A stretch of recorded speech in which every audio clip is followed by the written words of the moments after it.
السلام علیکم ورحمۃ اللہ وبرکاتہ۔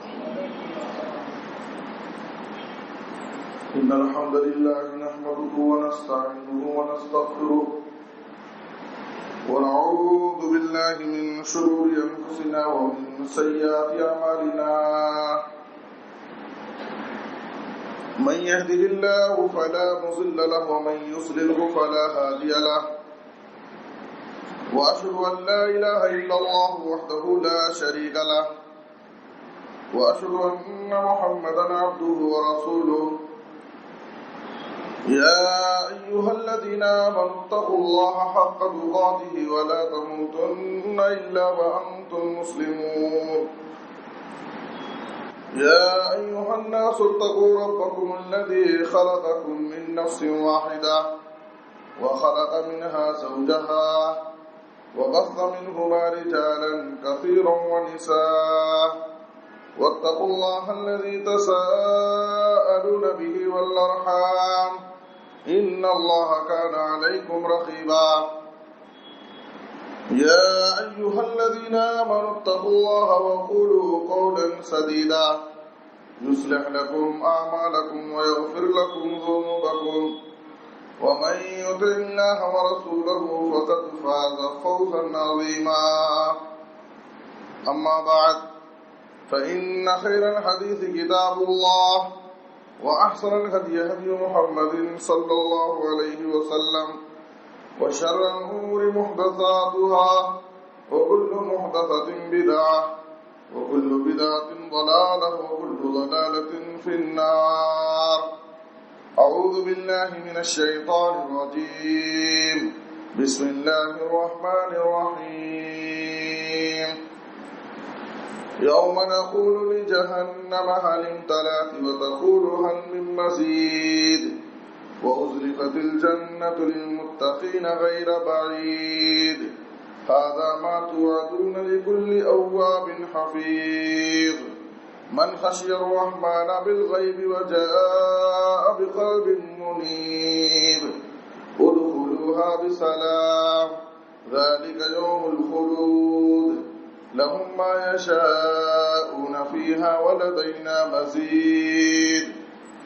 وقال الله تعالى في موضع آخر: أعوذ بالله من الشيطان الرجيم، بسم الله الرحمن الرحيم، إنما يتقبل الله من المتقين۔ وقال النبي صلى الله عليه وسلم: إن الله لا يقبل من العمل إلا ما كان خالصا وابتغي به وجهه، رواه النسائي۔ سبحانك لا علم لنا إلا ما علمتنا إنك أنت العليم الحكيم، رب اشرح لي صدري ويسر لي أمري واحلل عقدة من لساني يفقهوا قولي، رب زدني علما۔ ہر قسم کی حمد و ثنا، تعریف و ستائش، بڑائی اور بزرگی، عظمت و کبریائی صرف اللہ رب العالمین کے لیے لائق اور زیبا ہے۔ درود و سلام کو ہم سب کے آخری نبی جناب محمد رسول اللہ صلی اللہ علیہ وسلم پر۔ محترم حضرات، آج کے خطبہ جمعہ میں مجھے آپ حضرات کے سامنے جس موضوع سے متعلق گفتگو کرنی ہے وہ ہے قبولیت اعمال کے اسباب۔ ابھی ہم اور آپ رمضان کے مبارک اور مقدس مہینے سے رخصت ہوئے۔ حسب توفیق الہی ہم میں سے ہر شخص ماہ رمضان میں مختلف قسم کی نیکیاں کیے، طرح طرح کی عبادتیں کیے۔ اللہ تعالی ہماری ان نیکیوں اور عبادتوں کو قبول فرمائے اور ہم سب کے لیے زاد آخرت بنائے، آمین۔ محترم حضرات، انسان اپنی زندگی میں جب گناہ کا کام کرتا ہے، اللہ کی معصیت اور نافرمانی کرتا ہے، تو اس کے برے اثرات انسان کی زندگی میں ظاہر ہوتے ہیں، اس کی اپنی زندگی میں، اس کے بیوی بچوں کی زندگی میں، اس کے گھر میں، اس کی دکان میں، اس کی تجارت میں، بلکہ اس سے متعلق ہر چیز میں گناہوں کے برے اثرات مرتب ہوتے ہیں۔ تو اسی طریقے سے جب انسان اپنی زندگی میں نیکی کرتا ہے، اللہ کی عبادت کرتا ہے، تو اس کے اچھے اثرات مرتب ہوتے ہیں، اس کی اپنی زندگی میں، اس کے گھر میں، اس کی دکان میں، اس کے مکان میں، اس کی تجارت میں، اس کی بیوی بچوں کی زندگی میں اچھے اثرات ظاہر ہوتے ہیں، نیک اثرات ظاہر ہوتے ہیں۔ ہم سب ماہ رمضان کی عبادتوں سے فارغ ہوئے ہیں۔ ہم میں سے ہر شخص اپنی زندگیوں کا جائزہ لے کہ ماہ رمضان کی عبادت کے بعد ہماری زندگیوں میں کیا اس کے اچھے اثرات ہمیں نظر آ رہے ہیں۔ جس طرح سے گناہوں کے برے اثرات انسان کی زندگیوں میں انسان محسوس کرتا ہے، تو ابھی ہم ماہ رمضان کی عبادتوں سے فارغ ہوئے ہیں۔ ہر شخص اپنی اپنی عبادت کا جائزہ لے کہ ہماری عبادتوں کے اچھے اثرات کیا ہماری زندگیوں میں نظر آ رہے ہیں، کیا اس کے اچھے اثرات ہماری زندگیوں میں ہم محسوس کر رہے ہیں۔ صرف رمضان کی عبادت نہیں، بلکہ ہماری زندگی میں جب بھی ہم کوئی عبادت کریں، حج کی شکل میں، عمرے کی شکل میں، قربانی کی شکل میں، اسی طرح سے صدقات و خیرات کی شکل میں، قرآن مجید کی تلاوت کی شکل میں، جس شکل میں بھی جب بھی ہم کوئی نیک کام کریں تو اس نیکی کا اثر اپنی زندگی میں ہم تلاش کریں، دیکھیں۔ یاد رکھیے، یہ نیکیوں کے جب اثرات ہماری زندگیوں میں نظر آتے ہیں تو اس کا مطلب یہ ہے کہ ہماری یہ نیکی اللہ رب العالمین کے پاس قبول ہو گئی۔ ہم رب العالمین کا شکر ادا کریں۔ لیکن اگر نیکیوں کے اچھے اثرات ہماری زندگیوں میں اگر نظر نہیں آئے تو ہمیں اپنی عبادتوں کا جائزہ لینا چاہیے، اپنی نیکیوں کا جائزہ لینا چاہیے، اس لیے کہ ہر عبادت کا ایک اچھا اثر ظاہر ہونا چاہیے۔ ہر عبادت کے پیچھے اللہ تعالیٰ نے اس کا ایک مقصد بتایا، وہ مقصد ہماری زندگیوں میں نظر آنا چاہیے۔ اگر وہ مقصد، وہ اثر ہماری زندگی میں نظر نہیں آ رہا ہے تو ہمیں اپنی نیکی کا، اپنی عبادتوں کا جائزہ لینا چاہیے اور اپنی کمیوں اور اپنی کوتاہیوں کی اصلاح کرنے کی کوشش کرنا چاہیے۔ میرے بزرگ اور دوستو، سلف ہیں کہا کرتے تھے، ان من علامات قبول الساعہ، ان من علامات قبول الحسنہ الحسنۃ بعدها، وان من علامات رد العمل العودۃ الی المعاصی بعد رمضان۔ سلف کے قول میں سے ایک قول ہے، کہتے ہیں کہ نیکیوں کے قبول ہونے کی ایک بہت بڑی علامت اور نشانی یہ ہے کہ آدمی نیکی کرنے کے بعد پھر اللہ تعالیٰ اس کو نیکی کرنے کی توفیق دیتا ہے۔ نیکی کے بعد ہماری زندگیوں میں ایک نمایاں تبدیلی نظر آنی چاہیے۔ پہلے کی زندگی کیا تھی، بعد کی زندگی کیا ہے، ہماری زندگیوں میں ہم فرق محسوس کریں۔ نیکی کے قبول ہونے کی یہ علامت ہے کہ اللہ تعالیٰ اس کے بعد پھر ہمیں نیکی کرنے کی توفیق دیتا ہے۔ ہم ماہ رمضان میں نمازیں پڑھتے تھے، اگر ہماری نمازیں اللہ کے پاس قبول ہوئی ہیں تو ماہ رمضان میں بھی اللہ ہمیں نمازیں پڑھنے کی توفیق دے گا۔ اگر ہمارے صدقہ اور خیرات ماہ رمضان کے قبول ہوئے ہیں، ماہ رمضان کے بعد بھی اللہ ہمیں ہماری زندگیوں میں صدقہ اور خیرات کرنے کی توفیق دے گا۔ اسی طریقے سے ہم اپنی زندگی کے ہر عمل کا جائزہ لیتے ہیں۔ اور اس کے بعد سلف کہتے تھے کہ نیکی کے عمل کے رد ہونے اور قبول نہ ہونے کی علامت یہ ہے کہ آدمی جیسے ہی ماہ رمضان سے فارغ ہو اپنی رفتار بے ڈھنگی کی طرف پھر پلٹ جائے، گناہوں اور معصیت کی طرف انسان لوٹ جائے، اور جو اس کی زندگی میں بری عادتیں تھیں، جو کوتاہیاں اور کمزوریاں تھیں، وہ کوتاہی اور کمزوری اس کی زندگی میں اپنی جگہ اگر باقی ہے اور اس نے اپنی زندگی میں اصلاح نہیں کی تو یہ سمجھیے کہ ہماری نیکیاں اللہ رب العالمین کے پاس قبول نہیں ہوئی۔ میرے بزرگ اور دوستو، اسی طرح سے سلف میں دوسرا ایک قول کہا کرتے تھے، بئس القوم الذین لا یعرفون اللہ الا فی رمضان۔ بہت ہی نادان ہیں وہ لوگ، بہت ہی برے ہیں وہ لوگ اللہ کی نظر میں جو صرف ماہ رمضان میں اللہ رب العالمین کو پہچانتے ہیں۔ جو صرف ماہ رمضان میں اللہ کی عبادت کرتے ہیں، جو صرف ماہ رمضان میں اللہ رب العالمین سے ڈر کر کے زندگی گزارتے ہیں۔ میرے بزرگ اور دوستو، میں اس موقع پر قوم مسلم کی حالات رمضان کے مہینہ ختم ہونے کے بعد کیا ہے، میں اس پر تبصرہ اور اس کا جائزہ آپ کے سامنے نہیں رکھنا چاہتا۔ میں آپ کے سامنے بس اتنا بتانا چاہتا ہوں کہ ہم میں سے ہر شخص نیکیوں کے قبول ہونے کی علامتیں، وہ علامتیں ہم اپنی زندگیوں میں تلاش کریں۔ عبادت کے اچھے اثرات انسان کی زندگیوں میں مرتب ہوتے ہیں، وہ اثرات ہم اپنی زندگیوں میں ڈھونڈیں۔ اگر اثرات نظر آتے ہیں ہم اللہ کا شکر ادا کریں، لیکن اگر وہ آثار ہماری زندگیوں میں نظر نہیں آ رہے ہیں تو ہم اپنی کوتاہیوں اور اپنی کمیوں کا جائزہ لیں اور اللہ رب العالمین کی طرف تائب ہو، اللہ کی طرف پلٹے، اللہ کی طرف رجوع کرے، اللہ سے استغفار کرے اور آئندہ کی زندگی کو بہتر سے بہتر بنانے کا پختہ ارادہ کرے۔ ضرور اللہ تعالیٰ کریم ہے، رحیم ہے۔ اللہ تعالیٰ ہمیں ہماری زندگیوں میں ایک سے زائد بار ہمیں موقع دے گا، ہمیں اپنی اصلاح کرنے کا، ہمیں سنبھلنے کا، اپنی زندگیوں میں تبدیلی لانے کا۔ میرے بزرگ اور دوستو، آئیے ہم دیکھیں، ہم اس بات کا جائزہ لیں کہ کون سے ایسے اعمال ہیں، کون سے ایسے اسباب ہیں جن کی بنیاد پر ہمارے اعمال اللہ رب العالمین کے پاس قبول ہوتے ہیں، اور ان اسباب کا لحاظ کرنے کے بعد ہماری زندگیوں میں اس کے اچھے اثرات ہماری زندگیوں میں نظر آئیں گے۔ سب سے پہلی چیز، اعمال کی قبولیت کے اسباب میں سب سے بنیادی عمل جو ہے وہ ہے اخلاص۔ ہمارے ہر عمل میں خالص اللہ کے لیے ہم عمل انجام دیں، اخلاص ہونا چاہیے۔ اللہ رب العالمین کو راضی کرنے کے لیے ہم جو بھی عمل کریں، یاد رکھیے اخلاص کے ساتھ کیا جانے والا عمل، اس کا بہترین اثر انسان اپنی زندگیوں میں محسوس کرے گا۔ اخلاص کے ساتھ کیا جانے والا عمل انسان کی دنیا کی زندگی میں بھی اس کے کام آئے گا اور آخرت میں بھی اس کے بہترین نتائج ہم رب العالمین کے پاس دیکھیں گے۔ مشکل گھڑیوں میں اخلاص کے ساتھ کیا ہوا عمل ہمارے کام آئے گا۔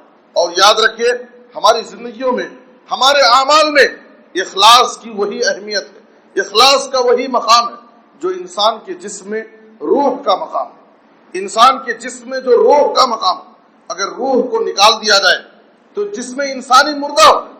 اسی طریقے سے اگر ہمارے عمل سے اخلاص نکال دیا جائے، اخلاص کو خارج کر دیا جائے، تو اس عمل کی اللہ رب العالمین کے پاس کوئی قدر نہیں، اس کی کوئی حیثیت نہیں۔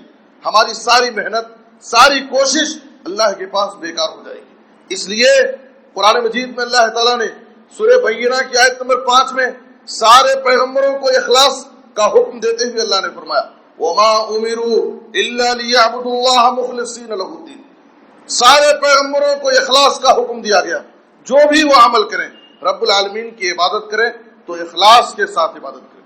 ہمارے نبی جناب محمد الرسول اللہ صلی اللہ علیہ وسلم کو اللہ تعالیٰ نے سورہ زمر کی آیت نمبر 11 میں اخلاص کا حکم دیتے ہوئے فرمایا قُلْ إِنِّي أُمِرْتُ أَنْ أَعْبُدَ اللَّهَ مُخْلِصًا لَهُ الدِّينَ۔ اے نبی صلی اللہ علیہ وسلم، آپ لوگوں سے بتا دیجئے کہ مجھے بھی اس بات کا حکم دیا گیا کہ میں بھی اللہ رب العالمین کی عبادت اخلاص کے ساتھ کروں۔ میرے بزرگ اور دوستو، جناب محمد الرسول اللہ صلی اللہ علیہ وسلم نے فرمایا، سنن نسائی کی روایت ہے، آپ صلی اللہ علیہ وسلم نے فرمایا ان اللہ لا يقبل من العمل الا ما كان خالصا وابتغي به وجهه۔ اللہ رب العالمین ہمارے اعمال میں اسی عمل کو قبول کرتا ہے جو عمل خالص اللہ کے لیے کیا گیا، جس عمل کو کرتے ہوئے اللہ کی رضامندی تلاش کی گئی۔ اگر اس عمل میں اخلاص نہیں ہے، کتنا بھی ہم نے اس میں محنت کی ہو، کتنی کوشش کی ہو، کتنا اس کے پیچھے وقت لگائے ہو، بڑے سے بڑا عمل ہو، لیکن یاد رکھیے ہماری ساری محنت، ساری کوشش بیکار ہے۔ اخلاص کے ساتھ کیا جانے والا عمل ہی رب العالمین کے پاس قبول ہوتا ہے، اور جو عمل قبول ہوتا ہے اس عمل کا انسان کی زندگی میں اس کا اثر نظر آتا ہے۔ اس لیے میرے بزرگ اور دوستو، اعمال میں اخلاص کی اتنی بڑی اہمیت ہے کہ نبی صلی اللہ علیہ وسلم نے فرمایا کہ اللہ تعالیٰ اسی عمل کو قبول کرتا ہے جو عمل خالص اللہ کے لیے کیا گیا ہو اور اللہ کو راضی کرنے کے لیے کیا گیا ہو۔ بغیر اخلاص کے کیا جانے والا عمل اللہ کے پاس ضائع ہے، بیکار ہے، محنت اس کی بیکار ہے، برباد ہے۔ اسی لیے آپ جانتے ہیں صحیح مسلم کی وہ حدیث، قیامت کے دن سب سے پہلے جن 3 لوگوں کا فیصلہ کیا جائے گا، ایک عالم کی زندگی بھر کی ساری محنت بیکار اور برباد ہو جائے گی، ایک مالدار انسان جس نے اپنی زندگی بھر اللہ کی راہ میں غریبوں اور کمزوروں میں خرچ کیا، اس کی زندگی بھر کی سخاوت و فیاضی ضائع اور برباد ہو جائے گی، ایک بہادر انسان جو اللہ کی راہ میں لڑتے ہوئے شہید ہو گیا ہوگا، شہادت کا مقام بھی بیکار اور برباد ہو جائے گا، صرف اس لیے کہ ان کے اس عمل میں اخلاص نہیں تھا، ریاکاری تھی، دکھاوا تھا۔ اللہ تعالیٰ کہے گا دنیا میں تو لوگوں کو خوش کرنے کے لیے، اپنا نام روشن کرنے کے لیے، اپنا نام کمانے کے لیے یہ کام کیا تھا، اس لیے اللہ تعالیٰ فرشتوں کو حکم دے گا فَصُحِبَ عَلَى وَجْهِهِ حَتَّى أُلْقِيَ فِي النَّارِ، چہرے کے بل فرشتے اسے گھسیٹ کر کے جہنم کے گڑھے میں داخل کر دیں گے۔ میرے بزرگ اور دوستو، ایک عالم کی زندگی بھر کی دعوت و تبلیغ کی محنت سب برباد، ایک مالدار کی زندگی بھر کی سخاوت و فیاضی بیکار اور برباد ہو، ایک بہادر انسان جس کی شہادت جیسا مقام اللہ کے پاس ضائع اور برباد ہو گیا، صرف اس لیے کہ ان کے عمل میں اخلاص نہیں تھا، ریاکاری تھی، دکھاوا تھا۔ اسی لیے میرے بزرگ اور دوستو، جناب محمد الرسول اللہ صلی اللہ علیہ وسلم نے کہا اپنی امت کے بارے میں، اے میری امت کے لوگوں، اخوف ما اخاف علیکم الشرک الاصغر، اے میری امت کے لوگوں، سب سے زیادہ میں تمہارے بارے میں جس چیز سے ڈرتا ہوں، جس چیز کا مجھے خوف ہے، وہ چھوٹا شرک ہے۔ صحابہ کرام نے پوچھا اللہ کے رسول چھوٹا شرک کیا ہے؟ تو آپ صلی اللہ علیہ وسلم نے کہا الریا، دکھاوا، ریاکاری۔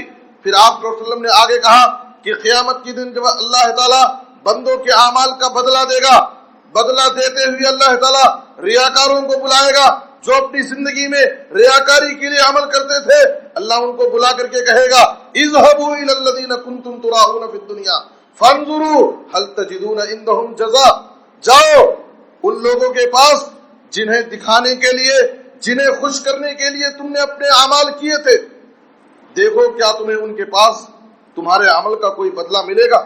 ظاہر ہے کہ قیامت کے دن بدلہ دینے والا مالک یوم الدین، بدلے کے دن کا مالک رب العالمین ہوگا۔ رب العالمین کے پاس اگر ہماری نیکیوں کا بدلہ نہیں ہے، دنیا کی کوئی طاقت ہمارے عمل کا کوئی بدلہ نہیں دے سکتی۔ وہ انسان ناکام اور نابناد ہو جائے گا، اس کی زندگی بھر کی ساری محنتیں بیکار اور برباد ہو جائیں گی، جس نے اپنی زندگی میں اپنے اعمال میں اخلاص پیدا نہیں کیا۔ میرے بزرگ اور دوستو، اخلاص کی یہ برکت ہے۔ ایک بندے مومن جب اپنے عمل میں اخلاص پیدا کر لیتا ہے تو ایک مخلص مومن اس بات کی پرواہ نہیں کرتا کہ رمضان کا مہینہ ہے یا شوال کا مہینہ، ذوالقعدہ کا مہینہ ہے یا ذی الحجہ کا مہینہ، میں لوگوں کے سامنے عمل کر رہا ہوں یا رات کی تاریکی اور تنہائی میں عمل کر رہا ہوں، میرے عمل کو دیکھنے والا کوئی دیکھ رہا ہے یا نہیں دیکھ رہا، وہ ہرگز اس بات کی پرواہ نہیں کرتا۔ وہ تو اس لیے عمل کرتا ہے کہ میرے عمل کو دیکھنے والا اللہ ہے، میں اپنے عمل کے ذریعے رب العالمین کی خوشنودی، رب العالمین کی رضا حاصل کرنا چاہتا ہوں، اس لیے وہ ہمیشہ ہر لمحہ اللہ رب العالمین کی عبادت میں مگن رہتا ہے۔ ایک بندے مومن کی شان یہ ہوتی ہے کہ میری زندگی کا مقصد تیرے دین کی سرفرازی، میں اسی لیے مسلمان، میں اسی لیے نمازی، جس کا حکم اللہ تعالیٰ نے سورہ انعام کی آیت نمبر 160 پر 2 میں اللہ تعالیٰ نے اپنے نبی کو حکم دیتے ہوئے فرمایا، قل، اے نبی صلی اللہ علیہ وسلم آپ لوگوں سے کہہ دیجیے، ان صلاتی و نسکی و محیایا و مماتی للہ رب العالمین، اے نبی صلی اللہ علیہ وسلم آپ لوگوں سے بتا دیجئے میری زندگی، میری نماز، میری قربانی، میری زندگی، میری موت سب رب العالمین کے لیے، میں جیتا ہوں رب کو راضی کرنے کے لیے، میں مروں گا اللہ کی راہ میں اللہ کی رضا حاصل کرتے ہوئے، میری نماز، میری قربانی، میری ساری عبادتوں کا مقصد صرف رب العالمین کو خوش کرنا۔ دنیا والے اس سے خوش ہوں یا ناراض ہو جائے اسے اس بات کی پرواہ نہیں ہو۔ اس لیے میرے بزرگ اور دوستو، اپنے عملوں میں اخلاص پیدا کرو۔ اخلاص ہمیشہ ہمارے پیش نگاہ ہونا چاہیے، ہمارے ہر عمل میں اخلاص ہونا چاہیے۔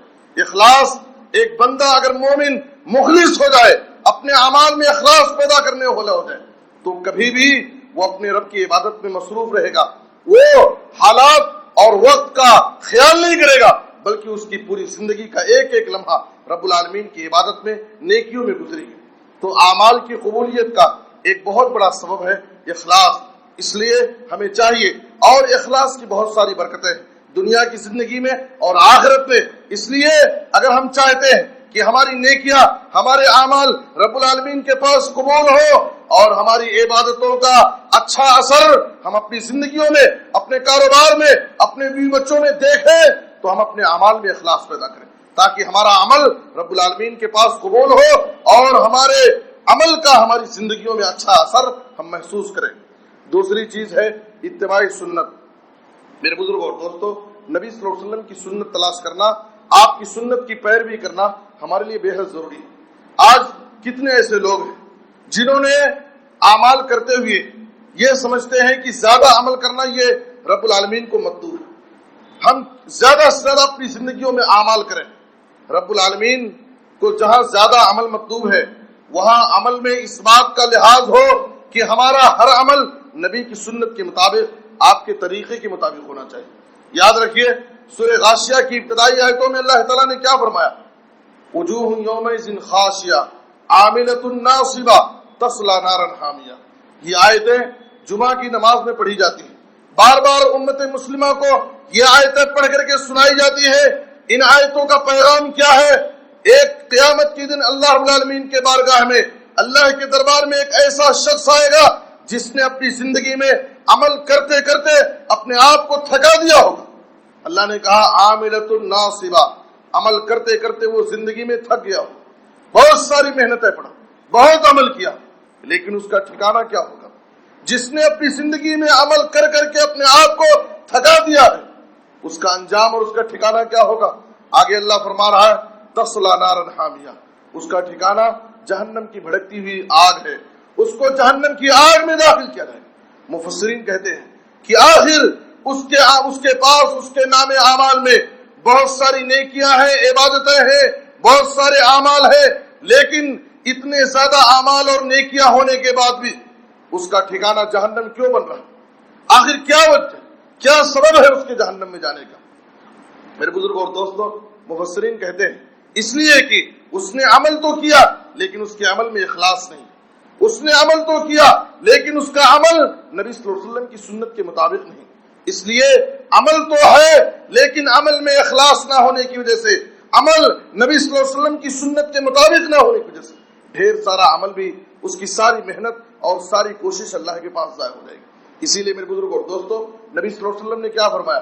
ان اللہ لا ينظر الى صورکم واموالکم وانما ينظر الى قلوبکم واعمالکم۔ اے لوگو، اللہ تعالیٰ عمل کرنے والے کی شکل و صورت کو نہیں دیکھتا، عمل کرنے والے کے مال کو نہیں دیکھتا، اللہ تعالیٰ عمل کرنے والے کی دو چیزوں کو دیکھتا ہے۔ ایک تو انسان کے دل کو دیکھتا ہے، دل کے جذبے کو دیکھتا ہے، کس جذبے کے ساتھ وہ عمل کر رہا ہے، اس کی نیت کیسی ہے، کس کے لیے وہ عمل کر رہا ہے۔ اور دوسرے اللہ تمہارا عمل دیکھتا ہے، تمہارا وہ عمل آیا کتاب و سنت کے مطابق ہے یا نہیں، آیا وہ عمل کتاب و سنت کے مطابق ہے یا نہیں۔ عمل میں اخلاص ہو، اللہ کو راضی کرنے کے لیے کرے، لیکن وہ عمل صحیح نہیں ہے تو انسان کی محنت بیکار ہے۔ عمل صحیح ہے لیکن عمل میں اخلاص نہیں ہے تب بھی وہ عمل بیکار ہے۔ اس لیے میرے بزرگ اور دوستو، عمل کتاب و سنت کے مطابق ہو اور دوسرے کتاب و سنت سے ثابت شدہ عمل اخلاص کے جذبے سے کیا جائے تو اللہ رب العالمین کے پاس قابل قبول ہوتا ہے۔ اسی لیے ایک دوسری حدیث جو صحیح مسلم میں ہے، نبی صلی اللہ علیہ وسلم نے فرمایا من عمل عملا لیس علیہ امرنا فهو رد۔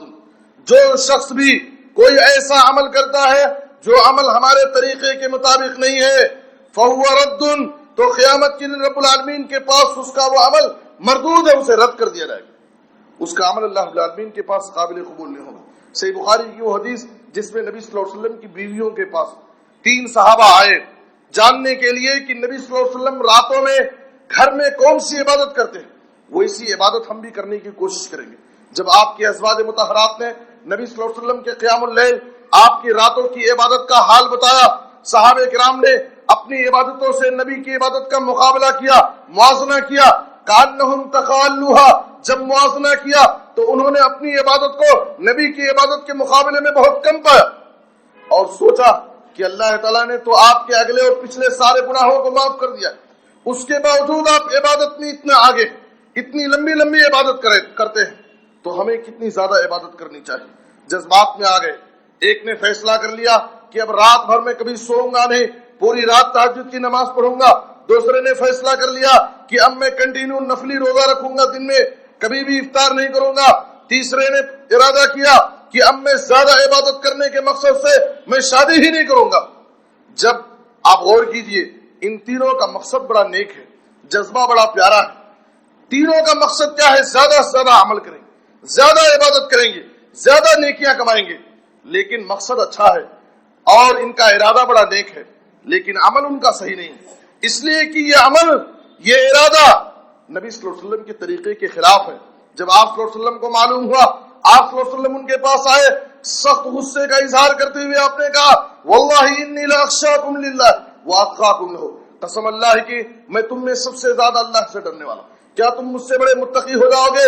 میرا حال یہ ہے کہ میں راتوں میں سوتا بھی ہوں, اپنے بیوی بچوں کا حق ادا کرتا ہوں, رات کے آخری حصے میں اٹھ کر کے نماز تہجد پڑھتا ہوں, اللہ کا حق ادا کرتا ہوں. کبھی میں روزہ رکھتا ہوں اور کبھی نہیں رکھتا, اور میرے پاس بیوی بچے ہیں, میں شادی کرتا ہوں. یہ میری زندگی ہے, یہ میرا طریقہ ہے, یہ میری سیرت ہے. اور یاد رکھو, فمن رغب عن سنتی فلیس منی, جو شخص میری سنت سے اعراض کرے گا, میرے طریقے سے ہٹ کر کے زندگی گزارے گا, یاد رکھ لے اس سے میرا کوئی تعلق نہیں. نبی صلی اللہ علیہ وسلم نے ایسے شخص سے اپنی برات کا اعلان کر دیا. معلوم کیا ہوا؟ جذبہ کتنا بھی نیک ہو, ارادہ کتنا اچھا ہو, عمل میں کتنا اخلاص ہو, لیکن اخلاص کے ساتھ ساتھ عمل بھی صحیح ہونا چاہیے. جب تک ہمارا عمل کتاب و سنت سے ثابت نہ ہو, اس وقت تک عمل اللہ رب العالمین کی بارگاہ میں قبول نہیں ہوگا. اس لیے میرے بزرگوں اور دوستوں, قبولیت اعمال کے لیے یہ دوسرا سبب ہے کہ ہم وہ عمل انجام دیں جو عمل قرآن اور حدیث سے ثابت ہو, نبی صلی اللہ علیہ وسلم کے طریقے کے مطابق ہو. اور تیسری چیز یاد رکھیے, قبولیت اعمال میں انسان کی زندگی میں تقوی کا بھی بہت بڑا کردار ہے. آپ قرآن مجید میں سورہ مائدہ کی آیت نمبر 27 میں اللہ تعالیٰ نے آدم کے دو بیٹے حابیل اور قابیل کی قربانی کا ذکر کیا ہے. دونوں نے, واقعہ مشہور ہے, دونوں نے قربانی کی. اللہ تعالیٰ نے کہا, وَاتْلُ عَلَيْهِمْ نَبَأَ ابْنَيْ آدَمَ بِالْحَقِّ إِذْ قَرَّبَا قُرْبَانًا فَتُقُبِّلَ مِنْ أَحَدِهِمَا وَلَمْ يُتَقَبَّلْ مِنَ الْآخَرِ قَالَ لَأَقْتُلَنَّكَ قَالَ إِنَّمَا يَتَقَبَّلُ اللَّهُ مِنَ الْمُتَّقِينَ.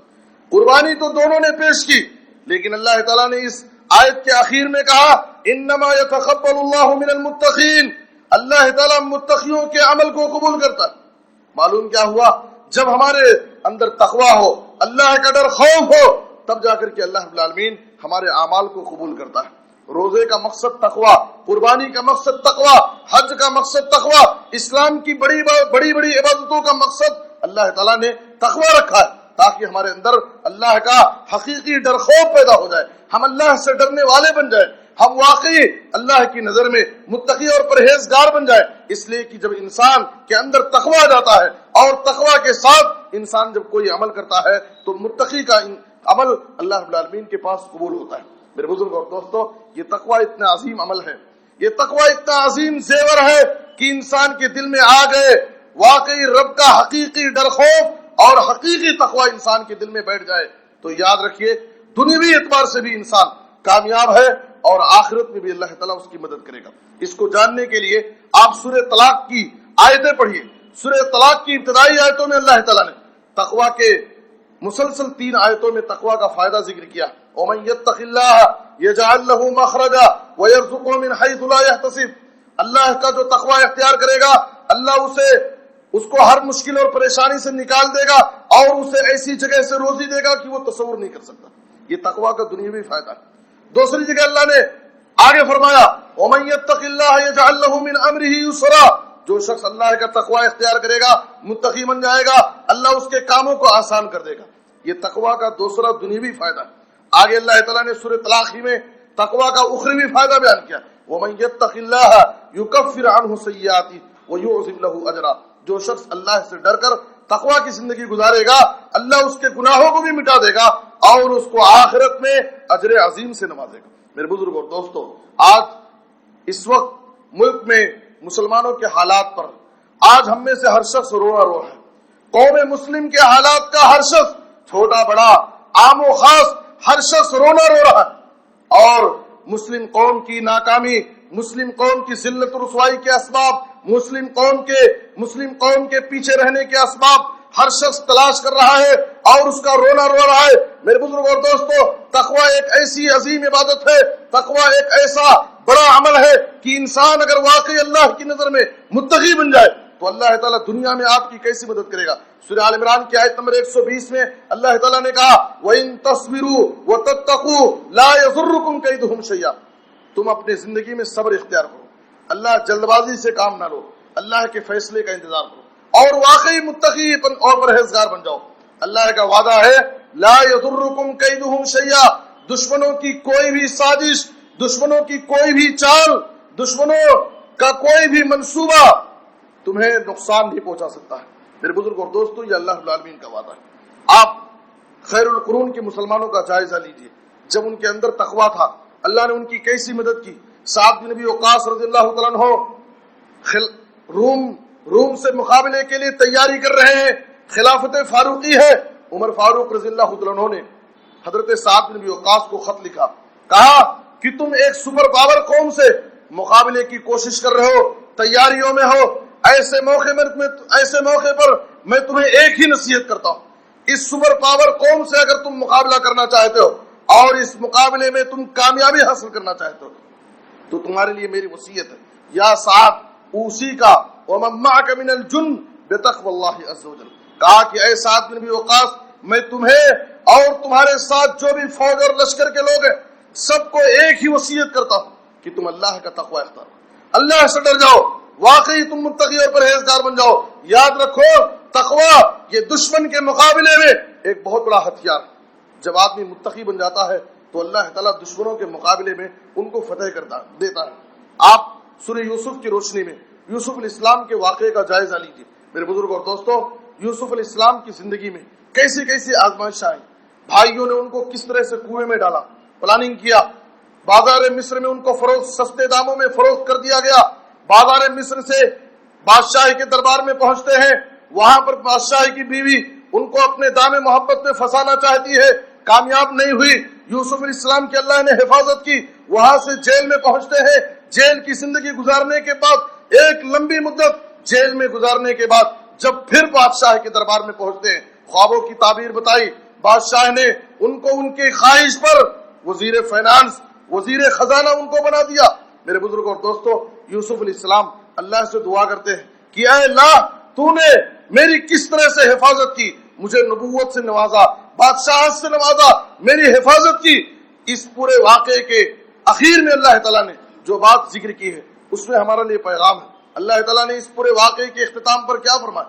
انہ من یتق ویصبر فان اللہ لا یضیع اجر المحسنین۔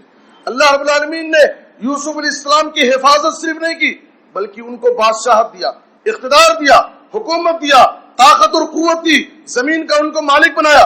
کیوں یہ سب کچھ ملا؟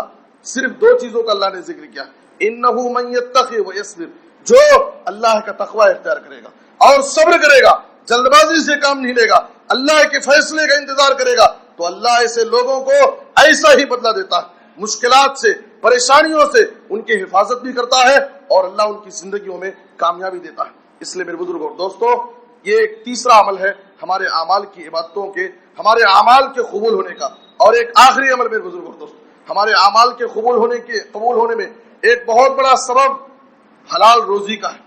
حلال روزی ہمارے اعمال کے قبول ہونے میں حلال روزی کا بہت بڑا کردار ہے۔ آپ قرآن مجید میں اگر غور کریں گے، اللہ رب العالمین نے ساری انسانیت کو حلال روزی حاصل کرنے کا اور کھانے کا حکم دیا، اہل ایمان کو خصوصی طور پر حکم دیا، سارے پیغمبروں کو حلال روزی کھانے کا حکم دیا۔ اللہ تعالیٰ نے سورہ بقرہ کی آیت نمبر 160 پر 8 میں کہا یا ایھا الناس کلوا مما فی الارض حلالا طیبا، ناس سے خطاب کیا، اے دنیا کے سارے لوگ، پوری انسانیت اس میں شامل ہے۔ اللہ نے کہا اے لوگو، تم روئے زمین میں جو پاکیزہ حلال چیزیں اسے کھاؤ۔ اسی طریقے سے اللہ تعالیٰ نے خصوصیت کے ساتھ اہل ایمان کو اللہ تعالیٰ نے حکم دیتے ہوئے سورہ بقرہ کی آیت نمبر 170 پر 2 میں فرمایا یا ایھا الذین آمنوا کلوا من طیبات ما رزقناکم، اے ایمان والو، ہم نے تمہیں جو پاکیزہ حلال روزی دی ہے اسے تم کھاؤ۔ اور اللہ تعالیٰ نے سورہ مومنون کی آیت نمبر 50 پر 1 میں رسولوں کو حکم دیتے ہوئے فرمایا یا ایھا الرسل کلوا من الطیبات واعملوا صالحا، اے رسولوں کی جماعت، تم پاکیزہ حلال کھاؤ اور نیک عمل کرو۔ مفسرین کہتے ہیں کہ اللہ تعالیٰ نے رسولوں کو پاکیزہ حلال کھانے کا حکم دینے کے ساتھ ساتھ کہا کہ نیک عمل کرو. اس کا مطلب کیا ہے؟ اس کا مطلب یہ ہے کہ اس وقت تک انسان کا عمل صالح نہیں ہو سکتا، اس وقت تک انسان کا عمل نیک نہیں ہو سکتا، رب العالمین کے دربار میں قبول نہیں ہو سکتا جب تک وہ پاکیزہ حلال روزی کھا کر کے عمل نہ کرے. میرے بزرگوں اور دوستو، یہ حکمت ہے، یہ راز ہے ہماری نیکیوں اور ہمارے اعمال کے قبول ہونے کا. اس لیے ہمیں اپنی زندگی میں اپنی روزیوں کا جائزہ لینا چاہیے، اپنے کاروبار کا جائزہ لینا چاہیے. کہیں ایسا تو نہیں ہے کہ ہماری زندگی میں ہماری نمازوں کا، ہماری روزوں کا، ہمارے حج و قربانی کا، ہمارے صدقات و خیرات کا، ہماری بڑی بڑی عبادتوں کا اثر ہماری زندگیوں میں، ہماری تجارتوں میں، ہمارے کاروبار میں، ہمارے بیوی بچوں میں اگر ہمیں نظر نہیں آ رہا، ہم نہیں دیکھ رہے، تو ہمیں اپنی تجارتوں کا جائزہ لینا چاہیے. کہیں ہماری تجارتوں میں حرام روزی تو نہیں داخل ہو گئی، کہیں حرام کا لقمہ تو ہم نہیں کھا رہے جس کی وجہ سے اللہ رب العالمین کے پاس ہماری نیکیاں، ہماری عبادتیں رد کر دی جا رہی ہیں اور قبول ہونے سے محروم ہو رہی. آپ نبی صلی اللہ علیہ وسلم کی زندگی کو دیکھیں. آپ راستے سے گزر رہے، صحیح بخاری کی روایت ہے، راستے سے گزر رہے، راستے میں آپ کو ایک گری پڑی ہوئی کھجور نظر آئی. آپ صلی اللہ علیہ وسلم اس پڑی ہوئی کھجور کو اٹھا لیے، منہ کے قریب لائے، کھانا چاہا، لیکن نبی صلی اللہ علیہ وسلم نے کھانے سے انکار کر دیا. کہا لولا انی اخاف انہا من الصدقہ لاکلتها، اگر مجھے اس بات کا اندیشہ نہ ہوتا کہ یہ پڑی ہوئی کھجور کہیں کوئی صدقہ دینے والا لے کر کے جا رہا تھا اور اس کے صدقے کی کھجوروں میں سے یہ کھجور ہے، اگر مجھے اس بات کا خدشہ اور اندیشہ نہ ہوتا کہ کہیں یہ صدقے کی کھجور نہ ہو جو میرے اوپر حرام ہے تو میں یہ کھجور کھا لیتا تھا. میرے بزرگ اور دوستو، صرف آپ کو شک شبہ ہوا کہ صدقہ میرے لیے حرام ہے اور یہ حرام چیز میرے لیے استعمال کرنا جائز نہیں ہے، اس شک شبہ کی وجہ سے آپ صلی اللہ علیہ وسلم نے اس راستے کی پڑی ہوئی کھجور کو پھینک دیا، نہیں کھا. آپ غور کیجئے، صرف شک آنے پر نبی صلی اللہ علیہ وسلم نے ایک حرام کی ایک کھجور کھانا پسند نہیں کی. آج ہماری زندگیوں کا جائز واضح طور پہ جو چیزیں حرام ہماری زندگیوں میں داخل ہو گئی، سود کی شکل میں، سودی کاروبار کی شکل میں، سودی لین دین کی شکل میں، اور بھی بہت ساری حرام کی شکلیں آج ہماری زندگیوں میں داخل ہیں جو واضح طور پر حرام، لیکن ہم حرام کا لقمہ کھا رہے ہیں، حرام کا لباس پہن رہے ہیں، حرام کا لقمہ اپنے بیوی بچوں کو کھلا رہے ہیں. یہی وجہ ہے کہ ہماری زندگیوں میں طرح طرح کی بلائیں، آفتیں، پریشانیاں، بیماریاں، مصیبتیں ہمیں نظر آ رہی. میرے بزرگ اور دوستو، اگر واقعی ہم اپنی زندگیوں میں چین و سکون چاہتے ہیں، اگر ہم یہ چاہتے ہیں رب العالمین کے پاس ہماری نیکیاں، ہماری عبادتیں قبول ہو، تو حلال روزی حاصل کریں، حلال روزی کھائیں، حلال روزی اپنے بچوں کو کھلائیں. ابو بکر صدیق رضی اللہ تعالیٰ عنہ کی زندگی کو دیکھو، ان کے ایک غلام نے زمانے جاہلیت میں کہانت کا عمل کیا تھا. کہانت یعنی غیب کا دعویٰ کر کے، غیب کی باتیں بتا کر کے اس سے اجرت اور مزدوری لینا. ان کے غلام نے ایک حرام چیز کا مال، حرام چیز سے کمائے ہوئے مال سے انہوں نے ابو بکر صدیق رضی اللہ عنہ کو کوئی چیز کھلا دیا. کھانے کے بعد پوچھا کہ اے آقا، اے ابو بکر صدیق، آپ نے جو چیز کھائی ہے آپ کو معلوم ہے کہ میں نے کہاں سے آپ کو کھلایا؟ بتایا کہ میں زمانے جاہلیت میں کہانت والا عمل کیا تھا، اس کی فیس اور مزدوری باقی تھی، آج اچانک اتفاق سے اس شخص سے میری ملاقات ہو جاتی ہے اور وہ شخص یہ چیز بطور فیس مجھے دیا ہے اور اس سے لے کر کے میں نے آپ کو یہ چیز کھلایا ہوں. ابو بکر صدیق رضی اللہ عنہ کو معلوم ہوا کہ ایک حرام چیز جو میرے غلام نے مجھے غفلت میں، نادانی میں مجھے کھلا دیا اور میں اسے کھا لیا. خاموش نہیں رہے بلکہ حضرت عائشہ رضی اللہ تعالیٰ عنہ کہتی ہیں فَأَدْخَلَ أَبُو بَكْرٍ يَدَهُ فَقَاعَ كُلَّ شَيْءٍ فِي بَطْنِهِ. ابو بکر صدیق رضی اللہ تعالیٰ عنہ اپنا ہاتھ، اپنی انگلیاں اپنے منہ میں داخل کرتے ہیں اور جو کچھ کھائے ہوئے تھے اپنے پیٹ کی ساری چیزوں کو قے کر کے باہر نکال دیا کہ یہ حرام کا لقمہ، ایک حرام چیز جو میرے لیے ناجائز ہے، وہ میرے پیٹ میں نہ رہے. اس لیے کہ حرام روزی کھا کر کے انسان جو بھی عمل کرے گا، جو بھی عبادت کرے گا، رب العالمین کے پاس قبول نہیں ہوگی. میرے بزرگ اور دوستو، یہ ابو بکر صدیق رضی اللہ عنہ کا احتیاط کہ غلام نے نادانی میں کھلا دیا، کھا لیے ہیں، لیکن پھر بھی ایسی چیز کو قے کر کے اس کو باہر نکالنا پسند کیا. حسن بن علی ایک معصوم چھوٹے بچے، صدقے کی کچھ کھجوریں نبی صلی اللہ علیہ وسلم کی خدمت میں آئی. چھوٹا بچہ ہے، ہم کیا سمجھتے ہیں کہ ابھی بچہ ہے. حسن بن علی اس صدقے کی کھجوروں میں ایک کھجور اٹھا کر کے منہ میں ڈال لیے.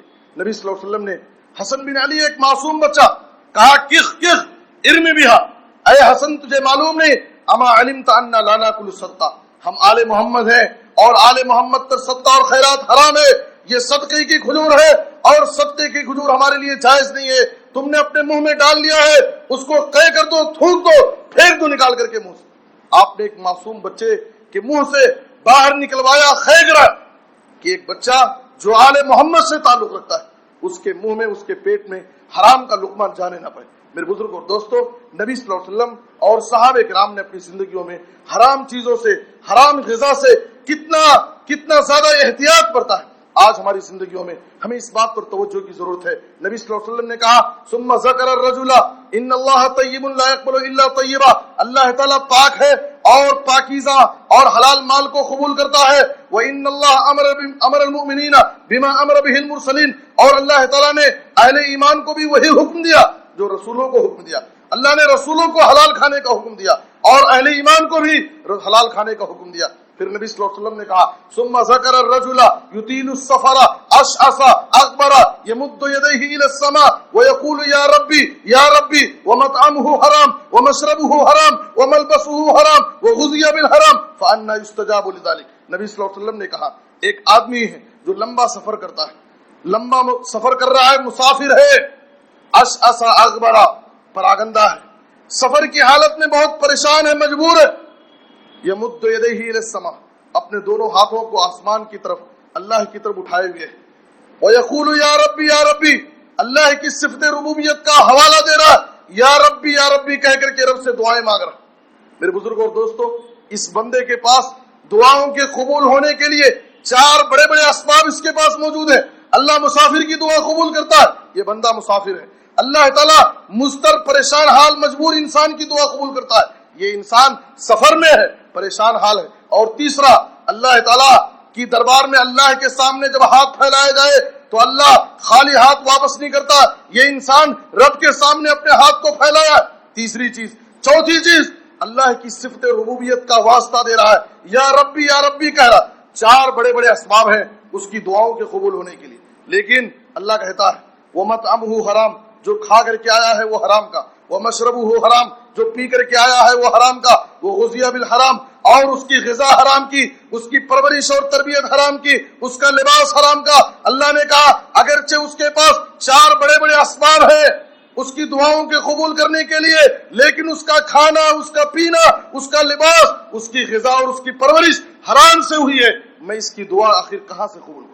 اس لیے میرے بزرگ اور دوستو، ہمیں شکوہ ہے، ہمیں گلہ ہے، رب کی مدد کیوں نہیں آتی، ہماری دعائیں قبول نہیں ہوتی، ہماری نیکیاں اللہ رب العالمین کے پاس قبول کیوں نہیں ہو رہی ہیں، ہماری عبادتوں کا اثر ہماری زندگیوں میں کیوں نہیں محسوس کر رہے ہیں؟ ہم جائزہ لیں، اپنے اعمال میں اخلاص کا جائزہ لیں، نبی صلی اللہ علیہ وسلم کی سنت کو تلاش کریں اور تقویٰ کی زندگی ہم اپنے اندر پیدا کرنے کی کوشش کریں اور حلال روزی حاصل کریں۔ اللہ کا وعدہ ہے، اللہ تعالیٰ ضرور ہماری نیکیوں کو قبول کرے گا، ہماری عبادتوں کا اثر ہم اپنی زندگیوں میں محسوس کریں گے۔ اللہ سے دعا ہے کہ اللہ تعالیٰ ہمیں ان باتوں کو سمجھنے اور ان پر عمل کرنے کی توفیق عطا فرمائے۔ اے اللہ، جو بیمار ہیں انہیں شفاء عاجل کامل عطا فرما۔ اے اللہ، جو مقروض ہیں انہیں ادائیگی قرض کی کوئی آسان سبیل پیدا فرما۔ اے اللہ، پورے عالم میں اسلام اور مسلمانوں کو عزت، ترقی اور غلبہ نصیب فرما۔ اے اللہ، ہر جگہ مظلوم مسلمانوں کی تو حفاظت فرما۔ اے اللہ، تو ہمیں ہر قسم کے حادثات سے، بلاؤں، آفتوں، بیماریوں، پریشانیوں سے محفوظ فرما۔ اے اللہ، جب تک زندہ رکھ، کتاب و سنت پر عمل کرنے کی توفیق دے، اور خاتمہ ہو تو خاتمہ بالخیر، کلمہ توحید پر خاتمہ ہو۔ آمین، تقبل یا رب العالمین۔ وصلی اللہ علی نبینا محمد وآلہ وصحبہ اجمعین۔ بارک اللہ لنا ولکم فی القرآن العظیم ونفعنی وإیاکم بالآیات والذکر الحکیم، انہ تعالی جواد کریم ملک بر رؤوف الرحیم۔